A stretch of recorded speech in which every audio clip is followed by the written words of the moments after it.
July 3rd. I was in my office in London when the phone rang.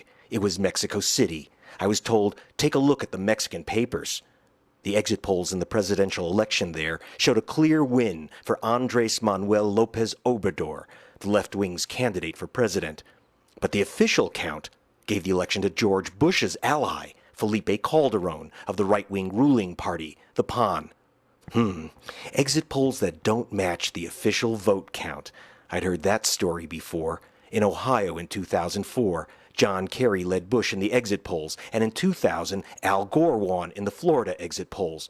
But in both cases, George Bush won in the official count. So I booked the first flight out to Mexico City to answer the question, did Felipe Calderon of the conservative PAN, the party in power, win the presidential election fairly, or was this just another Florida con salsa? The official numbers just didn't add up.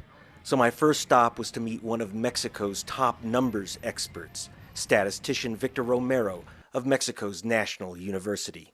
Dr. Romero had charted the official government elections returns from each of Mexico's 113,000 voting stations. The way I did this was a friend of mine that he had the result second by second. Randomly, this can't happen. Can't happen. So what did happen then? Besides, there's a miracle here. How did the miracle occur? How did the miracle occur? I don't know. On a computer printout, Dr. Romero showed how the official tallies matched the exit polls, with challenger López Obrador ahead by 2% all night. That is, until the very end, when several precincts came in for the ruling party by 10-1, and then 100-1, putting their candidate Felipe Calderon over the top, literally in the last minutes. The doctor found that statistically improbable. With this 3 points, I say it's over. But then, from 71% till the very end, there was not a single moment in which the difference from one report to the next became bigger. It was always... So it didn't change at all, it just was perfect. Perfect, perfect. And so we just couldn't believe it, no? I mean, it fell with 5% to go. It fell 1 full point. So then what happened? Another miracle. Statistically, it's a second miracle. But now, it is... Well, are you a religious man? I'm not a religious man. So you don't believe in miracles? But other people do, so, you know. They say that it works even if you don't believe in them, so... Okay. The results may not seem so miraculous if you take a look at these voter sheets. This is from a district in Guanajuato, which shows that Calderon picked up 192 votes, but Obrador, the challenger, got only 12. And here's how this miraculous total can be explained. We were given a videotape of a poll worker, seen here, stuffing ballots into the unguarded cardboard ballot box. Mexico has virtually zero ballot security in rural areas. There is no system for accounting for unused paper ballots. Stuffing them into the cardboard boxes is absurdly easy.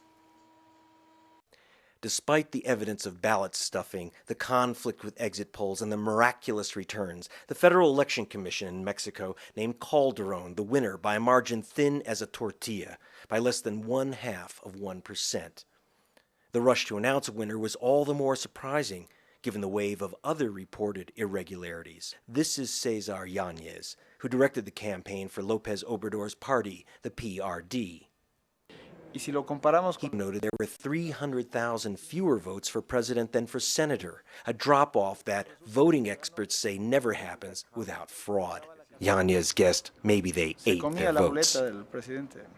The Federal Election Commission's rush to announce a winner caught my attention because of the astonishingly high pile of supposedly uncountable votes.